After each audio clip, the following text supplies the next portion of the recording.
This is one of the most expensive neighborhoods in all of Taiwan. Hemmed in by glistening corporate headquarters and malls filled with luxury shops, it is a picture of the economic boom Taiwan has experienced over the past few years. But just like the luxury homes on this leafy boulevard, not everyone can afford to live in this version of Taiwan. Just on the other side of Taipei, Wanhua is a different story.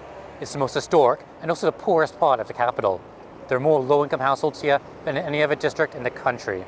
Brian Hugh is a local resident and the founder of New Bloom, an online magazine covering activism and youth politics in Taiwan. It's where the city started, but has been left behind by development. And so despite being the origin of the city, development eventually moved north towards Dadalchen and eastward towards the East District, towards Xinyi and so forth. So the majority of the homeless population in Taipei is located in Wanhua. Wealth disparity and economic stagnation are increasingly worrying problems, with the benefits of economic growth not equally distributed across the population. That there is a sense of inequality in society that, for example, young people are not making enough to be able to afford homes, that you have to not eat or drink for 15 years to afford a home in Taipei. The wealth that is gained by society does not trickle down to everybody, and so it stays in the upper echelons. Even when companies are making money, even when Taiwan has growing exports and so forth, and Taiwan was less affected by COVID, and therefore its economy did much better. And so in spite of that, the public does not feel it. Taiwan bumped up its minimum wage by just over 4% this year, with average wages also climbing nearly 3%. But runaway inflation has more than erased those gains.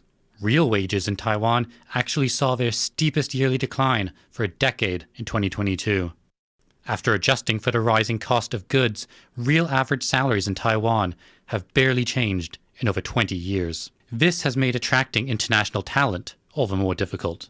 The general feeling is that the Taipei wages are okay, they're at an average level, but if you're comparing them to places like Shanghai or Singapore, Tokyo, Seoul, they're about half. Taiwanese loses a lot of its best workers because wages in Singapore and Shanghai, for example, are a lot higher. There's a lot of brain drain here.